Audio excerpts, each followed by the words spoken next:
up because she's amazing.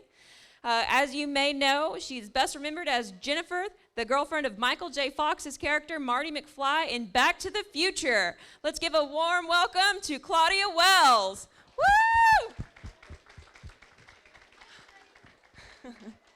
All of these microphones should work. Yes, right? I like this one. Yes. How are you guys doing? Nice to see you. They say hi. Everyone just yell hi loudly. Hi. We want to be friendly because Texans are friendly. I think the people in the back should scooch to the front. Why are you hiding way back there? Oh, she scooted her chair up just a hair. That was funny. I like that. All right, so why don't we start off by you giving us a brief overview of your acting career? Oh, my. Ah. I've been in over 50 episodics on television. I guess a lot of people don't know I did a ton of acting before Back to the Future. I starred in 6 short-lived TV series and a bunch of episodics and movies of the week and school break specials, and I worked with amazing people, Martin Sheen and Ed Asner and Eileen Brennan and Dean Jones, and I was very blessed. So that's what I did, and before that I was in opera in San Francisco when I was young. I was in 10 operas between the age of 8 and 12. I loved that, and I sang. She's a singer. But I sang only because that's how I could act. I wanted to act, and if I had to sing to do it, then that's fine by me. So that's what I did. So what was so since Back to the Future, how have you filled your time? I starred in a TV series called Fast Times. Right after that, I played Linda Barrett, the Phoebe Cates role, which is interesting because Adventures of Babysitting was down to Phoebe Cates and me and Elizabeth Shue. So all of us kind of blend into the same parts. And then I traveled for a couple of years after my mom passed away. And then I opened a store called Armani Wells in Studio City. And I'm in my 25th year of owning my store. It's high-end designer resale for men, and I absolutely love it. I was reading about that. That seems pretty cool. And It's also so a cool. big change from acting. Well, you know what? It's a big change, and I didn't expect it, but it's the same sort of, I'm a people person and a communicator, and I like encouraging people and making them their best selves, and I'm really able to do that at my store, and my heart is still into acting as well as my store. So I always pray that God will bring me acting and wrap it up in a pretty package and bring it to me right to my store, and that's actually happened several times. That works out. If anyone has any questions, you can raise your hand and I can come to you. Or you guys can form a line at this red microphone. That's where and when I see you guys waiting there, because I'll just keep talking to her, that's when I'll know that, you guys have something you guys want to know. So I guess, tell us a little bit about, what it felt like to work on Back to the Future, and did you know that it was going to be a movie that was going to last for so long? Because it's still a lot of people's favorite movies. It was really fun, and everyone was just kind and worked hard, and it was very slow-paced filming. I was used to doing like 10 pages in a day, and Back to the Future was about half a page in a day, and I just had never experienced that before. I felt like I should be doing more with my time, but nobody had any idea the movie would be a hit. I know I was just so happy to be in a Steven Spielberg movie, and but nobody had any idea the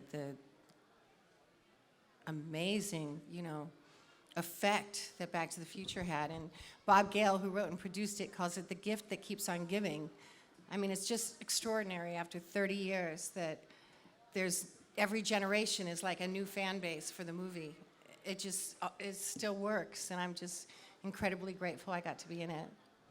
So in a world of reboots where every, even somewhat major franchise gets, rebooted and restarted from the ground up, like how do you think Back to the Future is going to fare in that way? Do you think they're going to try to reboot it? I'm not sure I understand your question. So a lot of movies that were important. You mean redo it? Yes. No, they absolutely won't. Bob Gale has been very, very clear about that There will not be a Back to the Future 4. In fact, I was doing a Q&A with Christopher Lloyd and Jeffrey Weissman, who played the dad in the second and third movie. And we were at a movie theater, and someone asked about if he had seen, have you guys seen the Back to the Future little vignette? No. Remember Brokeback Mountain? When that came out, they did a Brokeback vignette of Back to the Future with Marty and Doc, and they just really did a good job to make it look like they were, bromancing. And so Christopher Lloyd said, the guy who created that was in the audience, and Christopher Lloyd said, that was Back to the Future 4. And there you have it. That's excellent. But no matter how many people want another movie, and all of us would be willing to do it, Bob Gale has been very clear. It's a trilogy. That's it. And I can understand that. So what was a good memory that you would like to share from working on that? I enjoyed all of it. My best memories are really the hanging out time with Michael J. Fox. He's just such a nice guy. And we would sit in the BMW in the driveway of the house and just listen to music. And since I grew up with opera and symphony, I really wasn't current on pop music.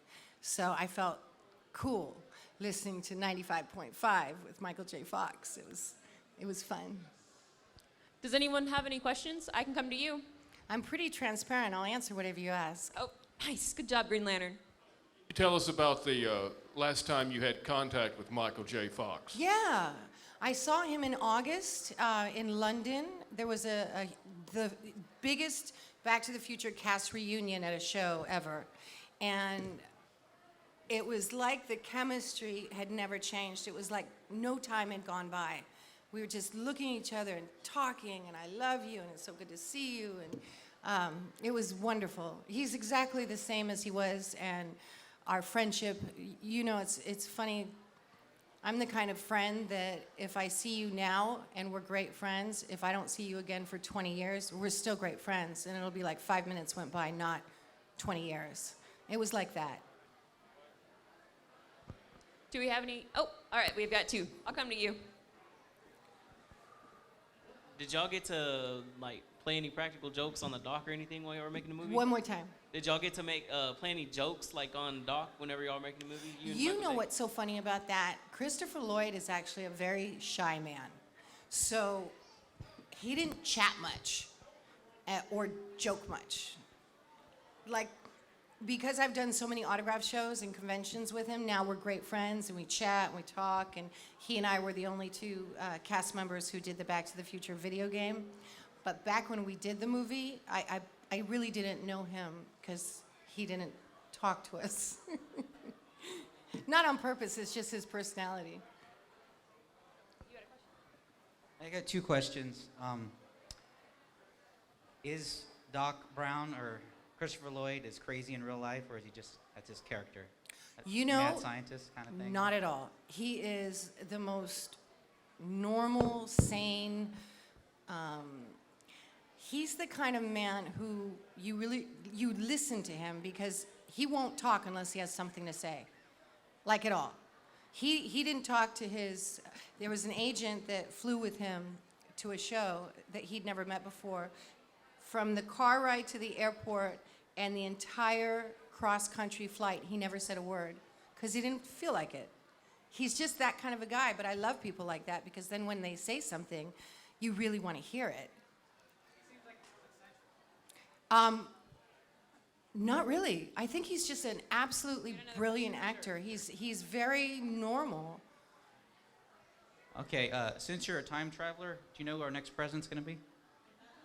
Oh my goodness. I kind of wonder if it's going to be Trump because he's so famous already, because everyone knows him from television, and sometimes I would think people would vote for who they are familiar with, but I'm not political at all. So I have absolutely no idea. That might open the door for President Kardashian. That line of thinking yeah, right? is dangerous. You're up. Howdy. Hi. So, in Back to the Future's Part 1 and 3, you didn't have as much of a role. So, how was it working on Part 2, having like a bigger role and interacting with the characters more? Interesting question, because I'm glad it worked out for you to not notice. I was not in Back to the Future 2 or 3. It was Elizabeth Shue, which is weird because she and I screen tested for the movie she got.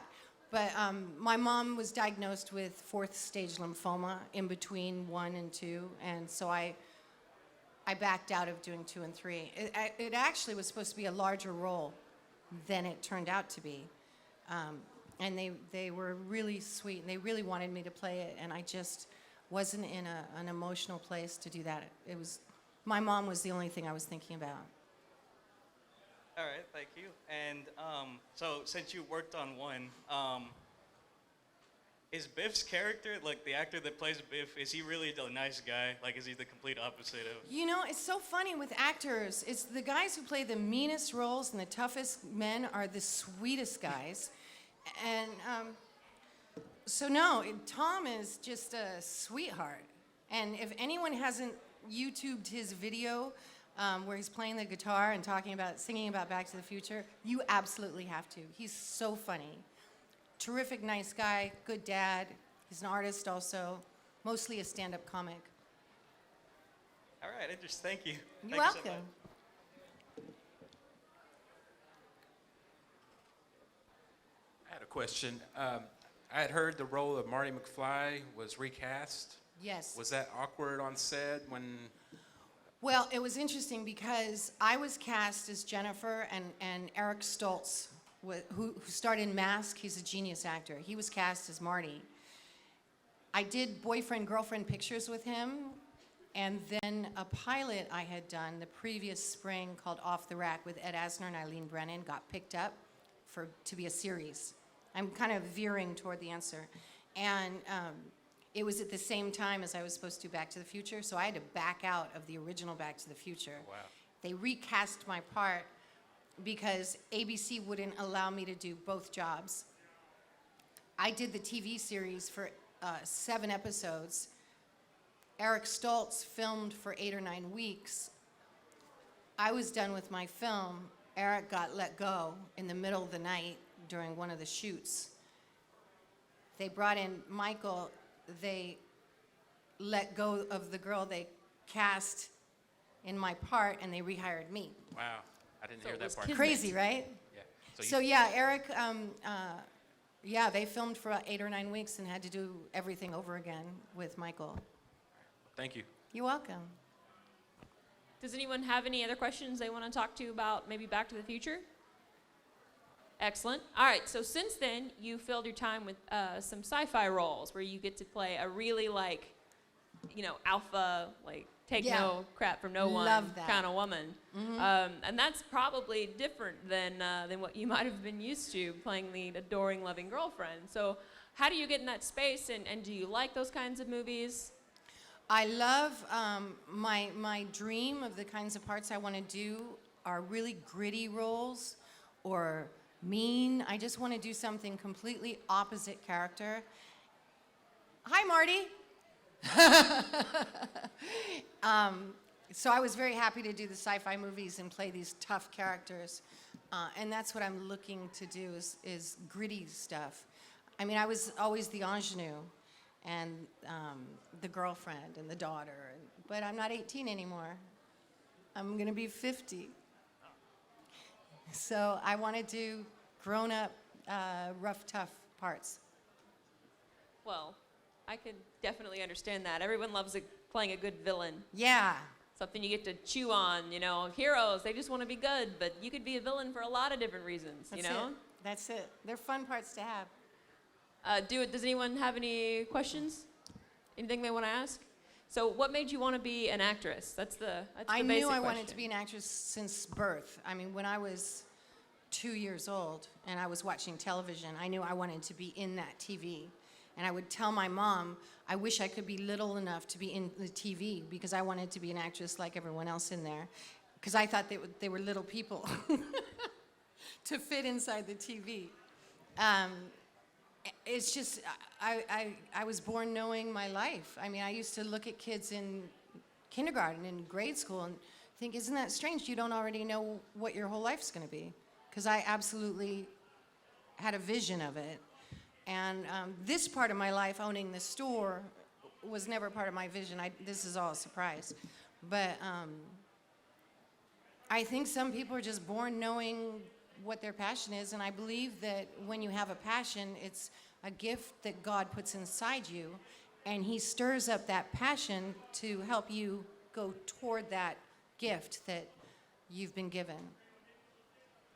And it worked out because you're from California, like you were born there, right? I was actually born in Kuala Lumpur, Malaysia, which is Southeast Asia, a suburb of Petaling Jaya. That sounded good, didn't it? But I was only there for 7 weeks, then San Francisco, then Okay. Los Angeles. So was it your mom that took you to the auditions and helped you get trained, or did she just want you to be a singer? Nobody wanted anything. I mean, I come from like a science, math family. I talked my mom into letting me act. And when I was doing the opera, an agent saw and got in touch with us and invited us into her office. And I got my first audition, I got the part. So at first, my mom wasn't so into it because she wanted to make sure I didn't turn into one of those child star brats. But then as my career was going on, I actually convinced her to move to Los Angeles rather than us still living in San Francisco, so I could properly do more acting. And she did. And then she became a stage mother. It's just the way the game works. I don't think she could help it. She totally became a stage mother. So a few years back, you were approached to be in the video game. Did they obviously wanted you, and you said yes. What was that like to get to do voice work? I loved it. And it was interesting because that was the 25th anniversary of Back to the Future. And we did that, we are going back, it's a 5-day thing that fans put on in LA. And at the Enchantment Under the Sea dance, which was at the exact location where it actually took place, as I was leaving, I heard this, Claudia. And I turned around and there was this guy so shy and he goes, I'm gonna be Marty in the video game. I'm like, what are you talking about? And he goes, there's a video game, I'm gonna be Marty. And I said, I wanna be in it. And he said, really? I said, yeah, tell them I wanna be in it. And he did, and they had been casting my part. And they had said they didn't think they could possibly get me. Why would I, do that? I'm like, why are you casting a Jennifer when I'm Jennifer? And so they cast me, and to be able to be Jennifer again after 25 years and just assuming you're never going to be that character again felt so wonderful, and it was such a comfortable experience. And I loved that Jennifer was a totally different character because I'm a totally different character. She'd kind of gone through these things to become a little tougher and a little different, and same with me.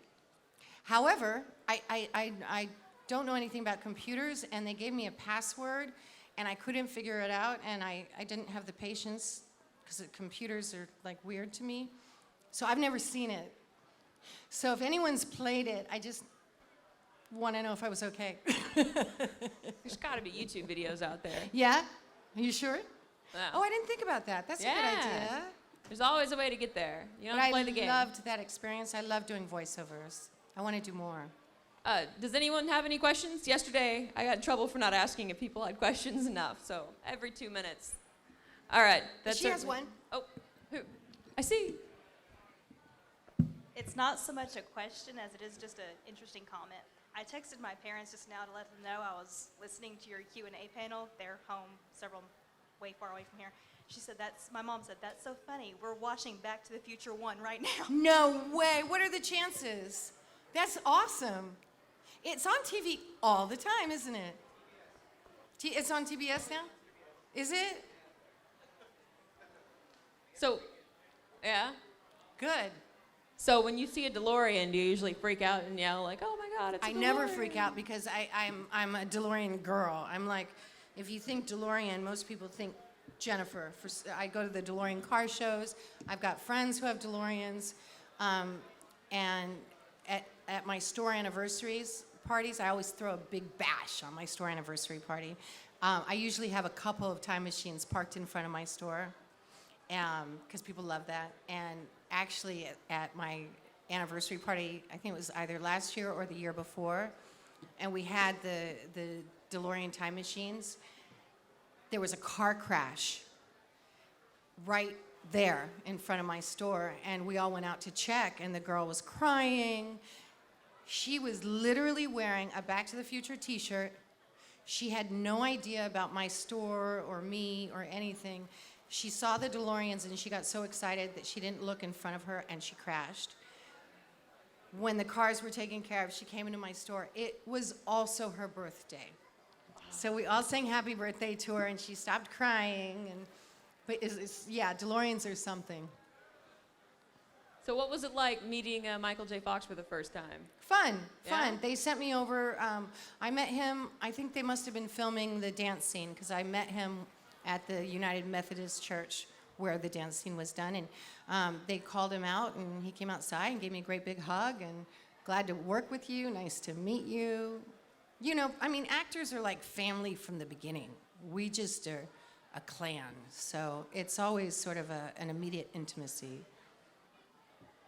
So you didn't test opposite with him to like see if you guys had chemistry like they make boyfriends and girlfriends I got the part before I'd even met him. But the same thing with the original Jennifer. I got the part before I'd ever met Eric on set. Though I'd acted in Stella Adler's class with Eric when he first moved to LA from Santa Barbara. And he had this long, stringy hair. He was like a hippie. So I knew Eric already. But you know, they never tested me with any other Marty. So when you Except my audition. Okay. That was a Marty who, it was his 11th audition to be Marty. And he ended up being the drummer in the band scene. That's not nothing. It was nice, they gave him that, right? Yeah, that's it. So in the audition process now, do you have to go, I know you're in Starship 1, so did you have to audition for that, or did they just give you the part? No, the director met me at a show, a con, and told me he wanted me in his movie, and then called me and said, can you shoot next week, here's the script, and I was like, sure. See, that's a big difference. If someone told me they wanted me to be in their movie, that would send off a lot of like warning bells for me, like Stranger Danger style. You know, it's funny because I wanted to believe every word he said because he was talking to me and I like believing people. But when it actually occurred, I was pleasantly surprised, pleased. I really like the special effects in it. Like I was kind of impressed. He did everything himself. He was writer, director, Neil Johnson, Morpheus Films, writer, director, cameraman, producer. He was everything. He was everything other than acting in it. So was that more a green screen, I'm guessing? Yes. So what's it like being in a green room pretending that you're in space?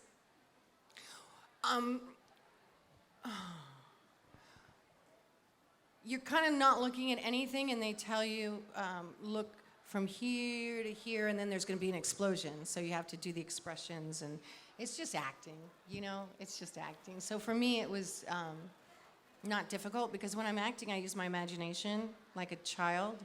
So I visualized what was going to be there even though it wasn't actually there. There you go. What do you like better, the green screen or like voiceovers? What would you do?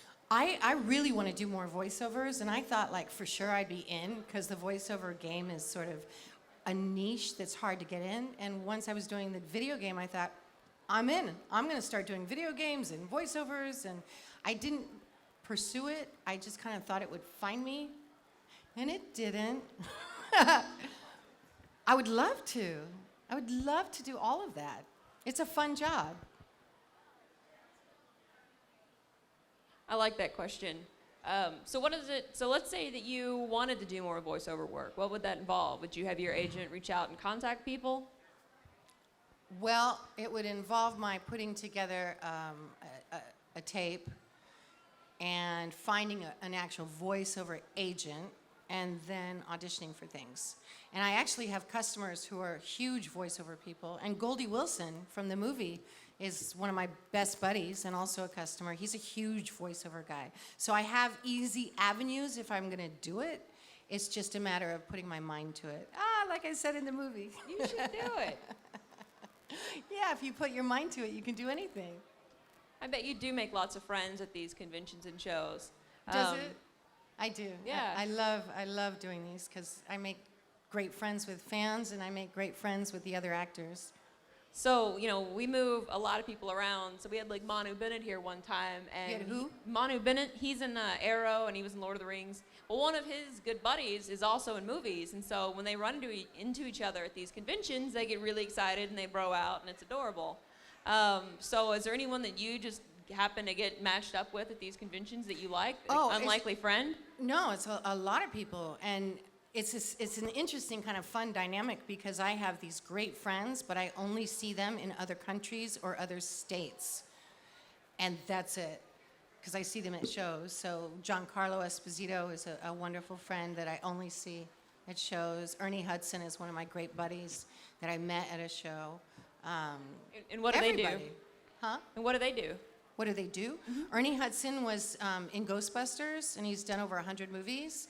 And Giancarlo Esposito starred in Breaking Bad, and then a couple other really popular shows, and I don't know the names.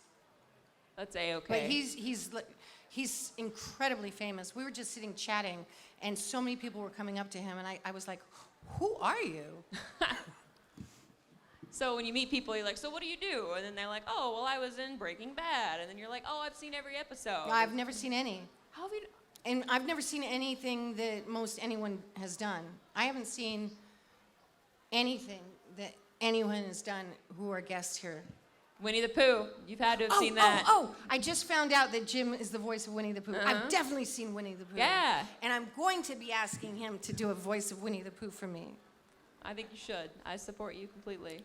Does anyone have any questions? All you have to do is raise your hand and I will make the journey. You're welcome. I feel like all your fans are waiting for 2 o'clock, just saying. But it has to be asked, how was it kissing Michael J. Fox? Oh, it was fabulous. Dirty question. I loved it when they did extra takes. Yeah, it was good. So is it awkward filming those kinds of scenes? And they're like, oh, this is whenever you two make out. You've known each other for years. You know, the very first time I did it, I was so nervous. I had a kiss when I was 14 on television.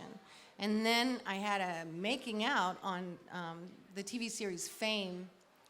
I think I was 16 or 17. I was nervous, and I was like breath spray. But the guy forgot his next line. So I figure it went okay. You're probably just as nervous. It was funny. So whenever you, you passed on Back to the Future, that was probably very, very difficult. So what ended up happening like after that? I didn't hear that right. So after Back to the Future, after the first one, what was your next acting role? That's when I starred in Fast Times for ABC, the TV series based on the movie Fast Times at Ridgemont High. There was a Netflix revival of that, if I'm not mistaken. Was there? Pretty recently. Oh. Waiting on someone to confirm, but I don't think anyone here has seen it. I'm obsessed with TV. You know, it's it was a problem. fun series, and that series was starring also Patrick Dempsey as Damone, and Courtney Thorne-Smith as Stacy, and Vincent Schiavelli as the science teacher. He was the science teacher in the movie, and Ray Walston. So it was an amazing cast. Everyone became famous after that, unless they were already famous. Well, Patrick Dempsey went on to be in like Grey's Anatomy and play like exactly male attractive lead in a lot of movies. Dr. McDreamy. Coming. I really enjoyed all the movies, and I feel bad I didn't know that you were in the second or third one. You were not in that one, Elizabeth Shue. But are you familiar with drinking games associated with movies? No. There's a drinking game for every single movie. It's Really? funny. There's Back to the Future drinking games, The Goonies, I screen Drinking tested games? for Goonies. It was down to me and Phoebe Cates. Oh, that was a No, good- Gremlins. That was Gremlins. Goonies was down to me and the girl who got it. Well, me and my wife are fans of 80s movies, and there's drinking games for Back to the Future. I want to hear it. What is the drinking game for Back to the Future? You take a shot when you say 88.8 miles an hour, Great Scott, just one-liners in the movie. So you're kind of drinking the whole time. You can't. There's drinking games for tons of movies, and I didn't know if you were familiar with the Back to the I Future never heard of one. that ever before in my life. That's Yeah. cool. So just look it up on Google. You can find all your favorite movies have drinking games. That is so funny. So now you can get on YouTube and watch the video of your video game, and now you can Right? Google your drinking game. You guys are going to get me into the computer, but I still won't do it. I do everything on my phone. You can do that on your phone. But I understand it, and my thumb is great, and it doesn't. I think computers. There's something like. I don't know. I have a thing. Hi, Claudia. Hi. Everyone considers Back to the Future as one of the best time travel movies. It's considered timeless. You know, how does it feel being part of history in the movie cinema as being associated with Back to the Future? It's awe-inspiring. It's kind of an amazing thing that I appreciate very, very much in life, because I almost got so many starring roles in so many movies in the 80s, and Back to the Future is the one I actually got. And if I look back, I would prefer to be in Back to the Future than any other movie of the 80s. And the fact that I get to meet people and travel all over the world, and people are so kind, it's kind of amazing. It's almost, you can't quite describe it, because I didn't really understand the impact for tons of years until I started doing these shows. So it's a privilege. That's what it is. It's a privilege. Hi there. I know everybody loves good stories. Do you have any hilarious or embarrassing stories from your time filming at Back to the Future? No pressure. No pressure. I wish I did. It was a very normal experience. It was a very sort of, everyone was nice. It was all professional. We all worked hard. I got nothing. It's probably best case scenario that you don't have any horrifying Back to the Future Right? related trauma. That's true. You can look Good back question, though. with joy. Wish I had a better answer. Excellent. All right, so let's see. Back to the Future. You were in the Oh, first you know what I one. have at my table, which I hope all of you come to after this? I have the exact clock tower flyer from the movie. It's even the same color, and I signed the back just like I did to Marty with the I love you and the phone number, because in the movie it was my handwriting. So that's kind of one of the coolest things I have at my table. So are you working on any parts right now? Do you have anything that you're fixing to go act in? There's a movie that I auditioned for because they asked me to, and it's down to me and two women who are superstars. I'm not supposed to know who they are, but I do. So I don't know. And then there's a TV series someone wants me in. I never really believe things until I'm on set and it's actually happening. But I'm booked right now through the end of November, 1 to 3 times a month, traveling and doing these shows. That's awesome. Yeah, and also doing charity work. I have a charity called Kids in the Spotlight that we help foster kids. So I do a lot with that as well, and other charities. So the TV show that you're working on, are you allowed to talk about it at all? No, I'm not working on it. They just want me in it.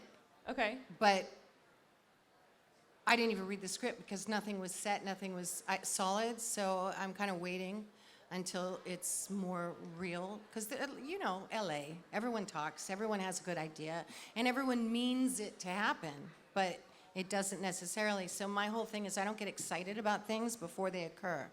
And that way I'm not disappointed. I'm like excited about life, and every day I want it to be a super fun, great day where I accomplish things and lift people up and encourage them. But like before a con, even if it's in France or Australia, and someone says, "Are you so excited?" I'm like, "I'll be excited on the plane. After I've packed, once I'm on the plane, once it's really happening."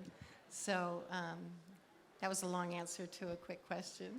I like the answer. Okay, so a lot of actors or directors or writers sort of like spread their wings and try other things in the genre. So if you're an actress, have you ever thought about perhaps being a writer or a director? Actress for sure. I have been asked many times to write a book about my life because I've experienced a lot. I'm on the fence about that. I might actually do it though. And I'm looking into a few other things, but producing and directing and that kind of thing is, I don't have a passion for it. I can do it. I know I can direct because I directed a girl in high school and for individual drama festival and individual Shakespeare festival, and she got first place in both, so I can do it. But I don't think I want to. So you own your own business, though. I'm assuming that means that you're comfortable telling people what you want them to do. I always tell my customers I'm only bossy when I'm right. And I actually mean that. But I'm really good at styling men and dressing men. And I can look at someone and envision how they can look their best selves. So my whole thing is I like to show a man how wonderful he can look and show him he can look better than he even knew. And I can do that at my store. So I love that. And I'm proud to be a business owner and happy. I'm really happy about it. I like that answer. Thanks. Ooh. All right, we have a last round for questions with Claudia. Excellent. All right. No, green shirt has one. Green shirt. Man, green shirt, you've got to jump up and down. I remember I've you missed coming to my twice. table. Yes. I was wondering if you've ever thought about doing stage work or musical theater now. You know, I did a play a couple months ago, and I actually really loved the experience. I didn't think I would, because I'm really more of a television or movie girl. I'm not really into doing the same thing again every night. I would consider doing a play. Yeah, or a musical, actually. I like the sound of that. All right. Let's give Claudia Wells a big round of applause. Yay! Yay! So if there were everybody come to my table and say hello. Absolutely. If there are any questions that you didn't want to ask in front of the group, go bother her. Like, she's very sweet. I like her. Thank you. I'm going to walk by with my boyfriend later, and you can tell me how he needs to dress. Awesome. Yeah. All right. Thank you very much. At 2 o'clock, we'll either be having Jim Hacksaw Dugan, or we'll be having Sean Schimmel, probably the wrestler. I'll find out once I'm out there. Oh, and one other thing, I just want to let you know, on Facebook, I'm Claudia Wells Actress, and on Twitter, I'm at the Claudia Wells. So I'm pretty active on both of those things. If you want to press like or whatever you do, I'm cool with that. All right. Bye, everybody. Thanks. That was great.